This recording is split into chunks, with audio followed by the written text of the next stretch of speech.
ॐ भूर्भुवः स्वः तत्सवितुर्वरेण्यं भर्गो देवस्य धीमहि धियो यो नः प्रचोदयात्।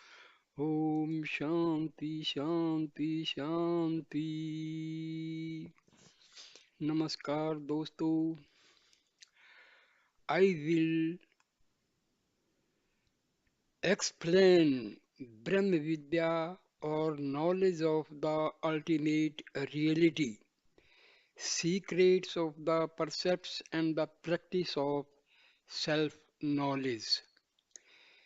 This article I have taken from a booklet of Swami Sat Nanendra Saraswati.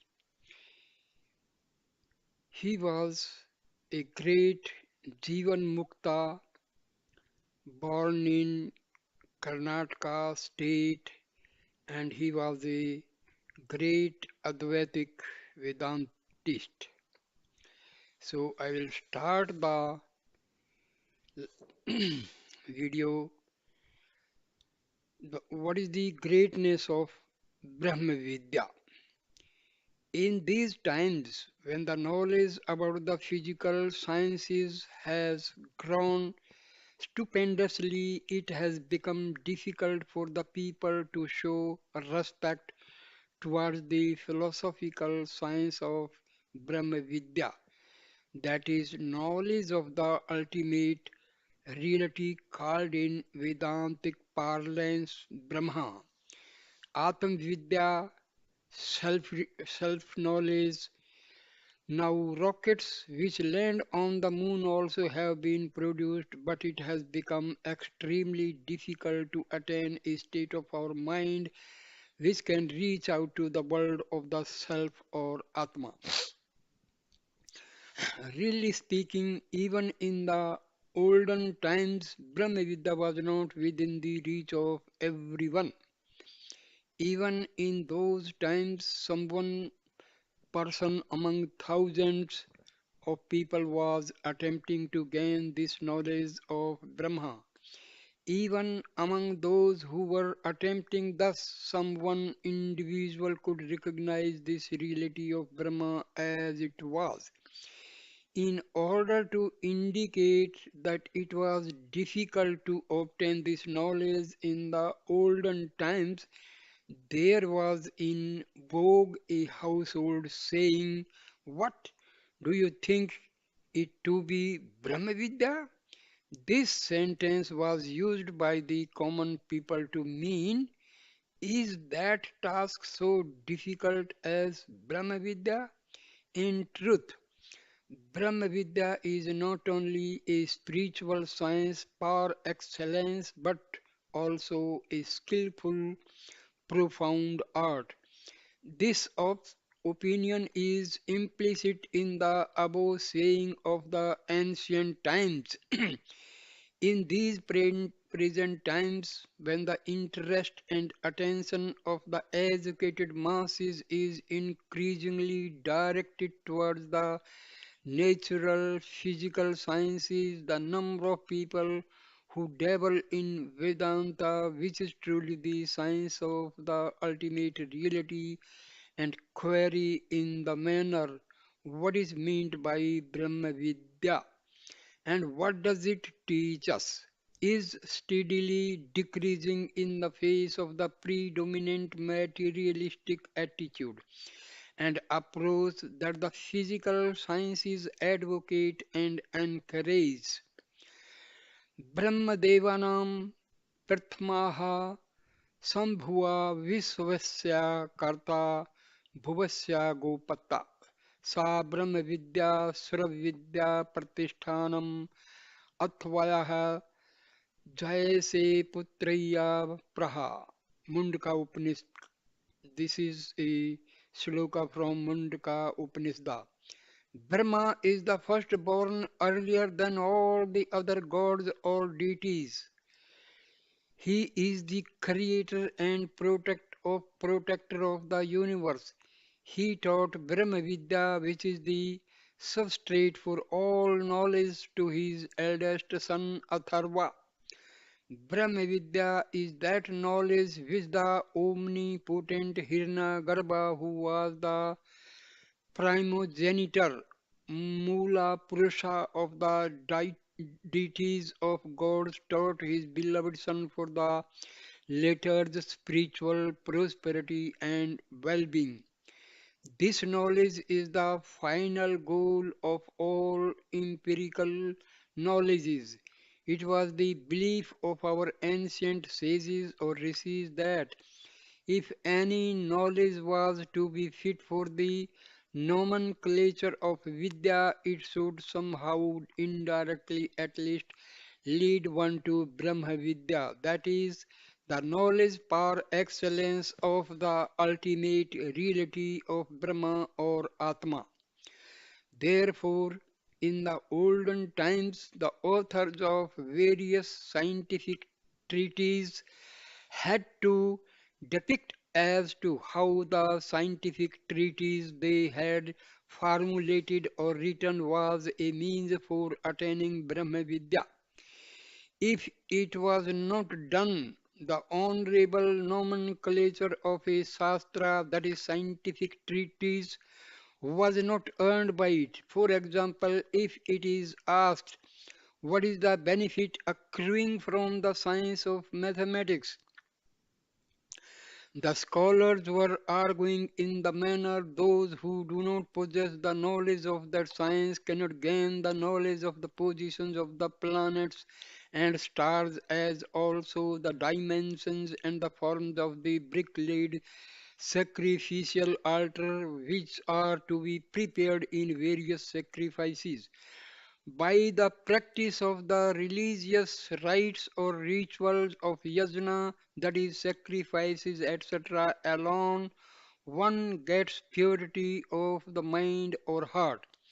By that purity of the heart or mind, one gains the knowledge of the reality.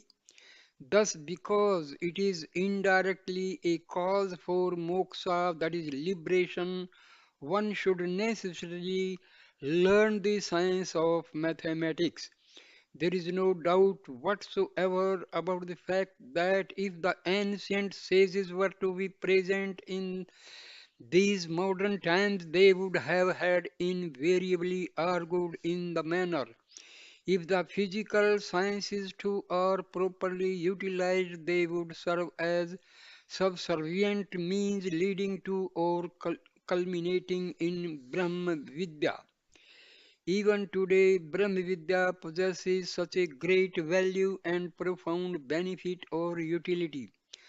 Answers to the burning question, what are the benefits accruing from Brahma Vidya, can be had from some sentences of the Upanishads.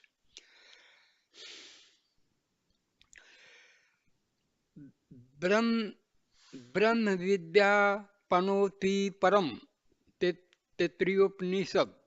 It means to one who cognizes Brahma, the ultimate reality, accrues that fruit of Purushartha, that is the unrivaled or unparalleled supreme goal which is human being can possibly attain.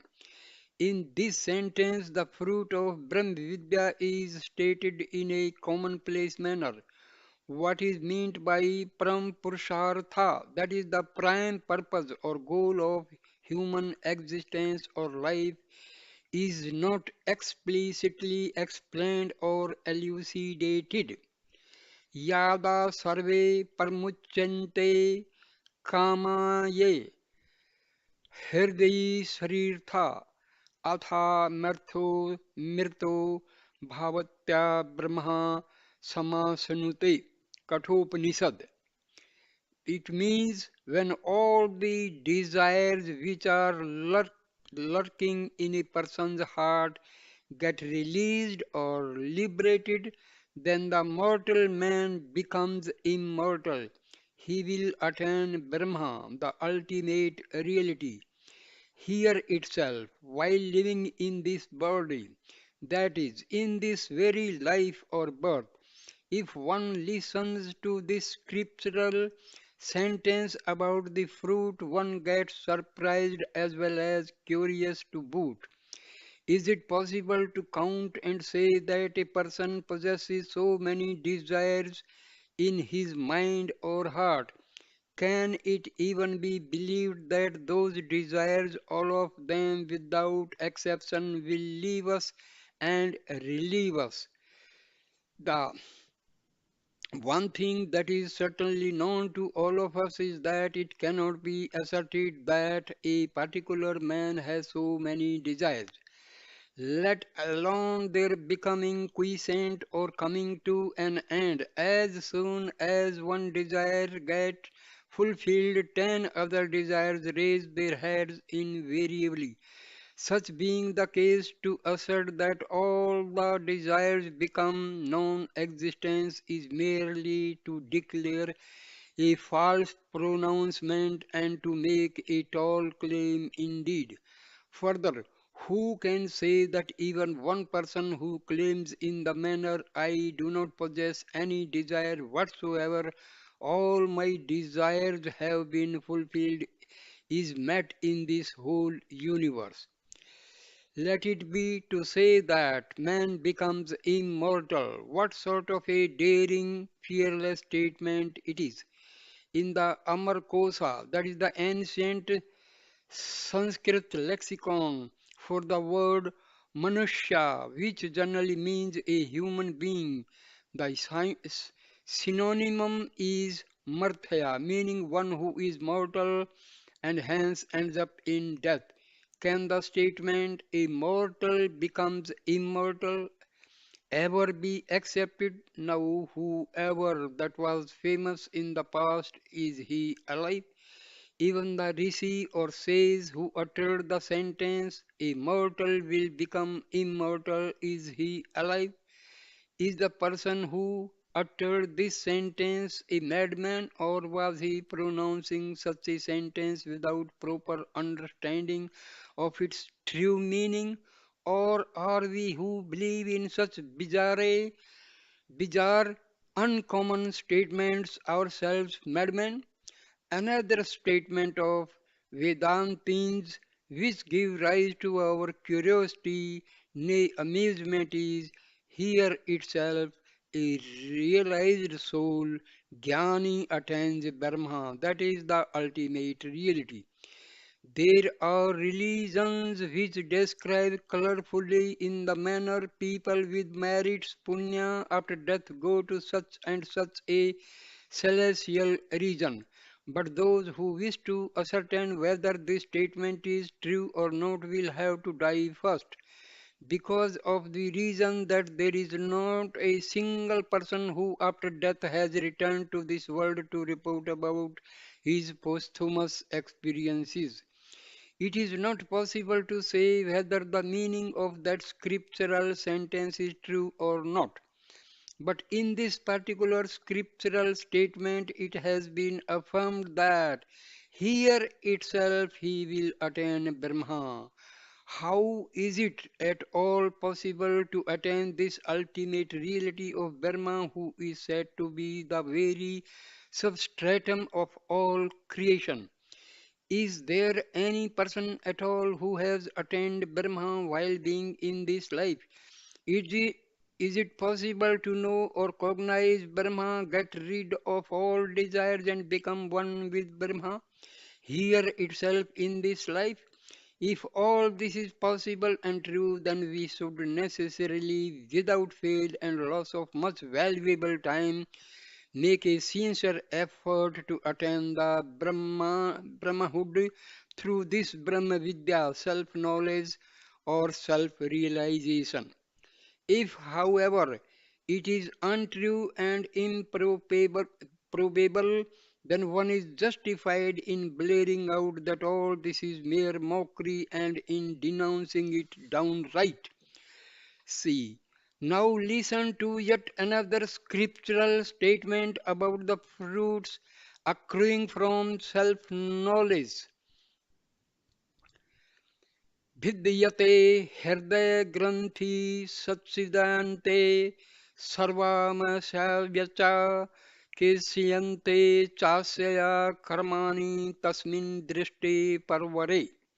This is from Mundaka Upanishad, meaning if that all pervading supreme self, that is Paramatman, is cognized or realized, then the note of the heart will be loosened and all the doubts will get destroyed. His deeds too will be exhausted. As much the scriptural statement, all desires disappear, is a mere fancy or an unnatural conjecture, so much is the scriptural statement that a man's doubts in their totality get dissolved, also a mere fancy or a wild conjecture. Among human beings, there are many intelligent people. The knowledge that they have amassed over the ages is of the magnitude of many mountains. But just as it is in the experience of every one of us that even as one desire gets fulfilled, many new desires arise in us. In the same way, it is a matter which is in the experience of every one of us that even as one doubt is solved, 10 new doubts raise their heads. It being so, what sort of a statement, nay exaggeration, is to say that by means of the Brahmavidya, self-knowledge, all the doubts get dissolved at once?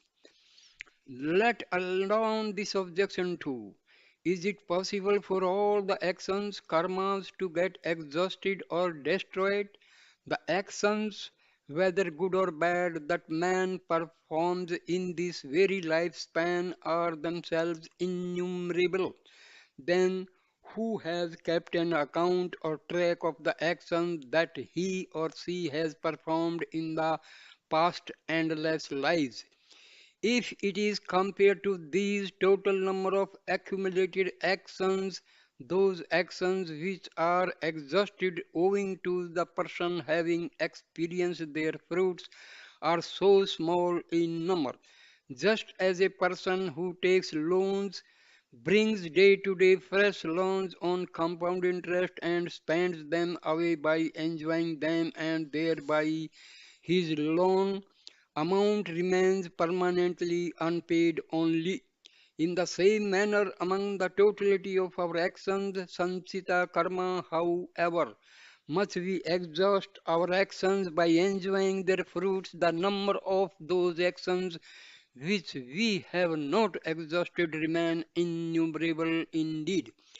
Can there be any person at all then who can say confidently in the manner, I have no actions at all which remain to be experienced and exhausted? So far, we have deliberated upon only those doubts that may arise in the minds of those people who are ardent believers in the scriptures and have religious faith in the existence of God, astikas. It is certain that especially for those people who are immensely exposed to the Western ways of living, who are science oriented in their outlook and are rational and thereby non believers, these scriptural sentences stipulating certain otherworldly and posthumous fruits, Lokantra and Janmantra flaws will seem to be ridiculous indeed. Even in the olden times, the followers of the materialistic school of philosophy called Charvakas and non-believers Nastikas had raised such objections invariably against Vedanta.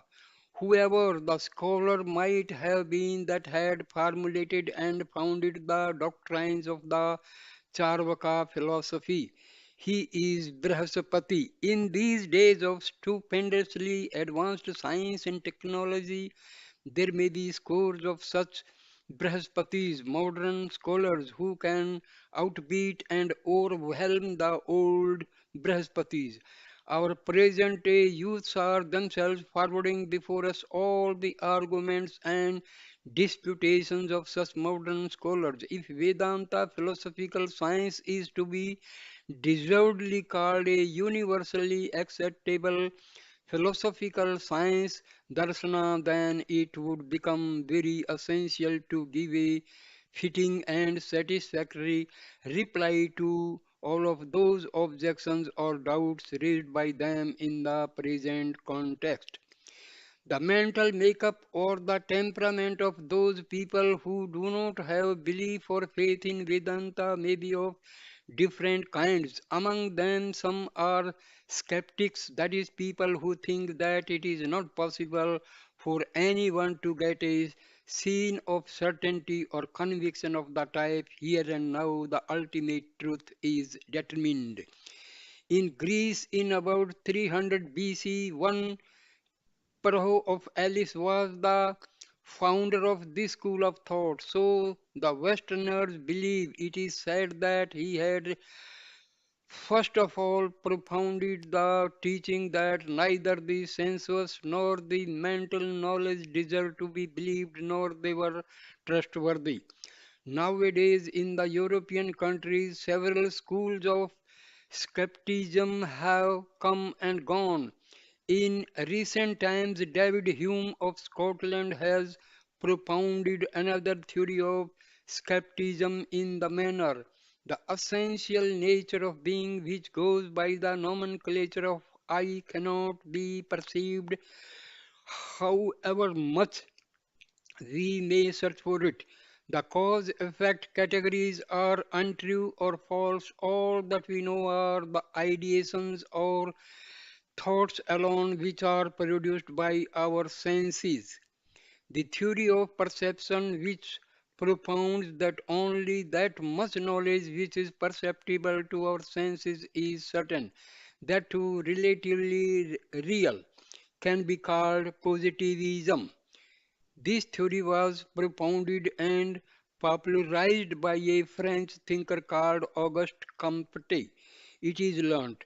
People who endorse this theory are not sparse in our country, India. There are many people who call themselves humanitists, and this theory of humanism may be defined as that which is needed by human beings, particularly those aspects only which are needed for the betterment and progress of the human race in general, should be deliberated upon. The opinion of the followers of this doctrine is that the desire to know as to how best we should behave so much is to produce exemplary man in the future is very important. Individuals are not so very important. These people who are those who refute phenomena like gods or deities, heaven and hell, etc. Let alone the topic of these thinkers or philosophers. Now there are many people who believe in the theory of evolution among the followers of the various empirical or physical sciences of the present times. There is no scope of these people having or getting any belief whatsoever in the theories, doctrines, or dogmas propounded by the various schools of philosophy or religions. Besides the number of people who belong to political and ideological groups with large membership and who keep on finding answers in a very parochial and limited fashion to questions like keeping the political matters and problems of our nation in view predominantly for the time being. What should we do so that our country prospers and develops? And who formulate enchanting manifestos to enlist the membership of scores of people is dis con- disconcertingly increasing, and the quarrel among these groups seem to be never ending. These people cannot by any stretch of imagination even conceive of an ultimate reality as the substrate for this universe, let alone deliberate upon such lofty doctrines.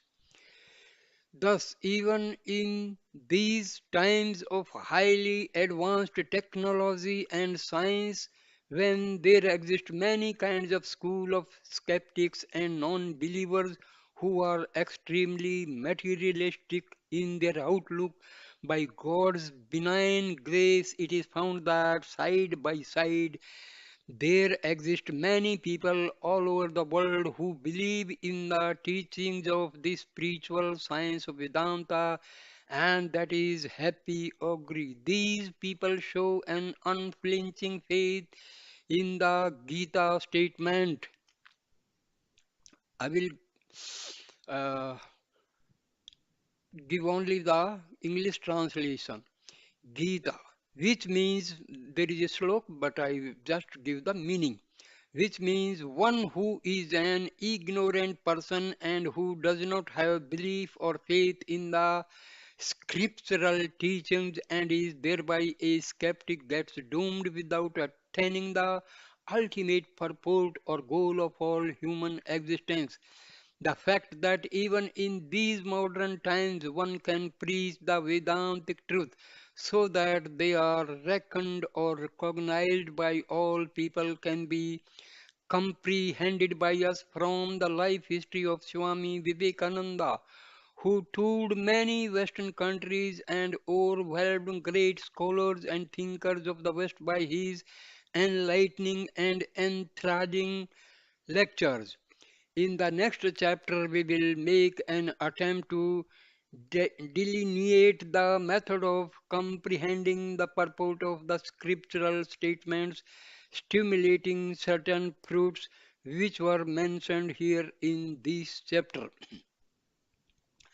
Now, I end this video because there will be many videos on this topic, so let us be brief and elaborate. So thank you,